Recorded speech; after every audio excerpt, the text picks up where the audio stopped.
All right, guys, we're moving right along. More right guard prospects. We've got John Gaines of UCLA. This was a combine superstar of sorts. Could not find his age. 6'4", 303 pounds, 33 and 5/8 inch arms. Decently long arms for an inside lineman. 10-inch and 1/8 hands. His combine performance was really notable for an inside lineman.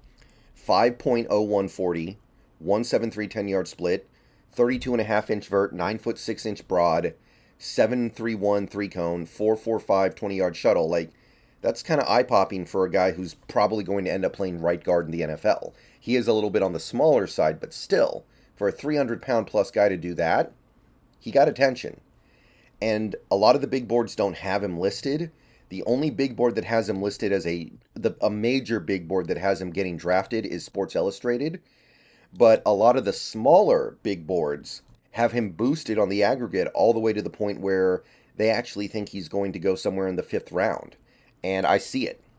I look at this guy and I see a relatively well-rounded player who has a lot of experience and a lot of good results at UCLA and could even be maybe an ideal scheme fit or very close to it. He's got fantastic mobility and he's a great athlete. In fact, a lot of people would look at all this and say, hey, that's a left guard. That guy's going to end up on the left, and maybe he will, but I believe he played mostly right guard in college. I know it was like right tackle. Yeah, I believe he was a right tackle, left tackle, and right guard, but right guard mostly in college, if I recall correctly. He's got a quick first step at the snap. He engages as the low man most of the time. He has a good understanding of leverage stuff. He's very physical, doesn't back down from challenges. Even though he's not the strongest guy, he's willing to throw himself in there. He moves very well on reach blocks and at the second level. This is another guy who can play in space. If you get this offensive right guard who can play in space well, I think you're improving their ceiling a pretty good amount. He can keep in front of speedy interior rushers. You're not going to beat him with speed, which means maybe he ends up on the left side and is even better over there. And if he's in a situation where he needs to pick up a blitz, he's got good awareness in that regard. They call it keeping your head on a swivel, knowing where the pressure is going to come from and jumping in front of it. Just because the guy didn't line up right in front of you doesn't mean you don't do something about it when he's going to go hit your quarterback. So the concerns with John Gaines are fairly clear. His latch is not very good.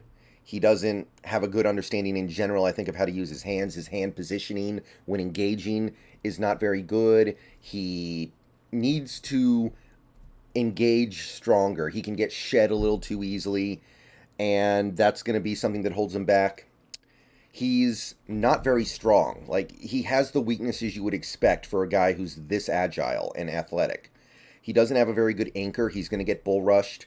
And he's not somebody who's going to open up the gap in the run game. He's going to need to double team to open up space in the run game, or he's going to need to just be a wall-off guy. He's not going to win by just pushing a dude out of the hole. Nevertheless, there's a lot of the things that are wrong with his game can be fixed with coaching and time, and he's a really good scheme fit. So while I acknowledge he'll never have the raw strength that you're necessarily looking for in a right guard, I think he brings enough good to the table where I probably value him a little more than the average person. I would love to get him in round 5. I think he's a prime round 5 target. I'm not completely against him in like the late 4th, but I don't think you need to do that. I think he'll be there in the 5th, and I am all over it if he is. Okay, now we have McClendon Curtis of Tennessee Chattanooga, 23 years old. Bigger guy, 6'6", 324 pounds, 35-inch arms, very long arms. He might end up playing tackle almost, I would say, with these arms. 10.25-inch hands.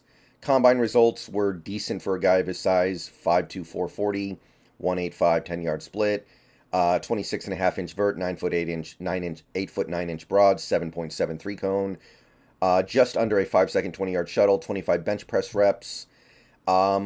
Big board's a little all over the place, but the aggregate estimates he'll be getting involved around the 6th round, which seems like a reasonable guess to me.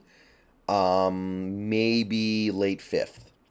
Graded out well for Tennessee Chattanooga last year. Solid in zone, okay in gap, great in pass protection, really good in run blocking, and only allowed 7 QB disruptions over the course of the year, which solid, solid, solid. And look, it's a small school. It's not playing the best competition. Tennessee Chattanooga doesn't produce very many pro-level players. But that being said, I look at McClendon Curtis, and I do say there's some intriguing stuff here, especially for this team. He's versatile. He's played multiple spots along the offensive line. I think he's played both guard spots, and I think he's played some tackle. Now, maybe he's a little too heavy to play tackle in the NFL, but that arm length is going to tempt somebody, probably.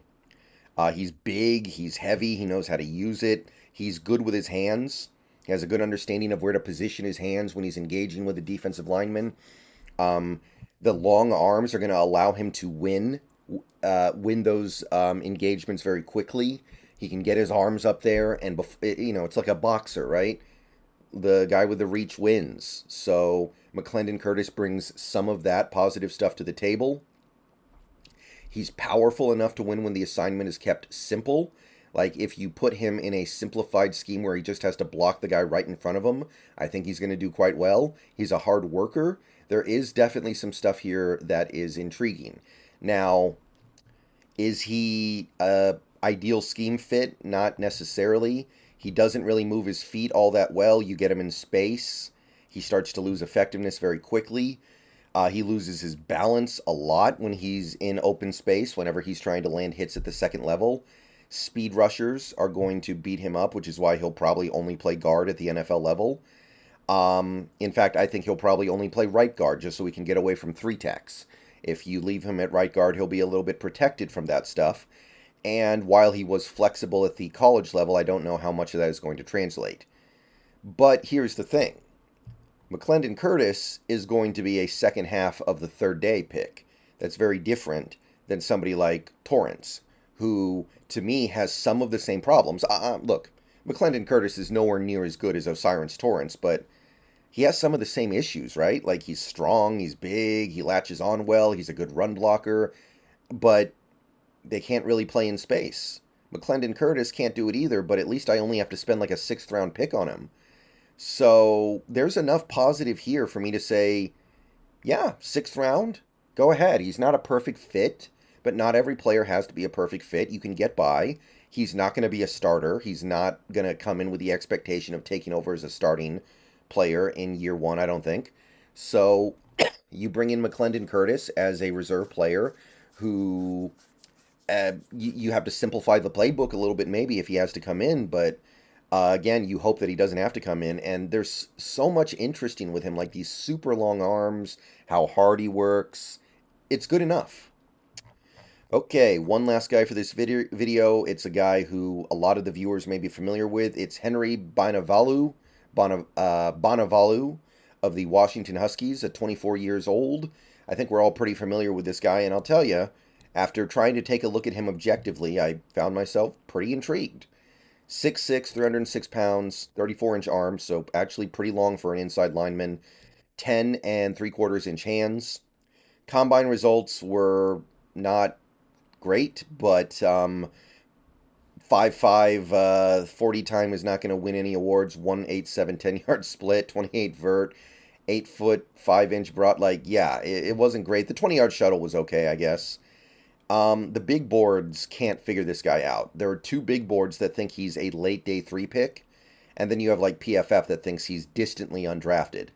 The aggregate says he's going to be somewhere around the 6th round. Seems like a reasonable thought to me.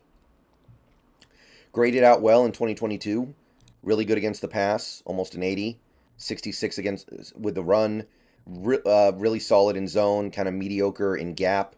Allowed 1 sack, 4 hits, and 8 hurries across the season, so basically allowing 1 QB disruption per game on average. Decent, gonna work, gonna get it done.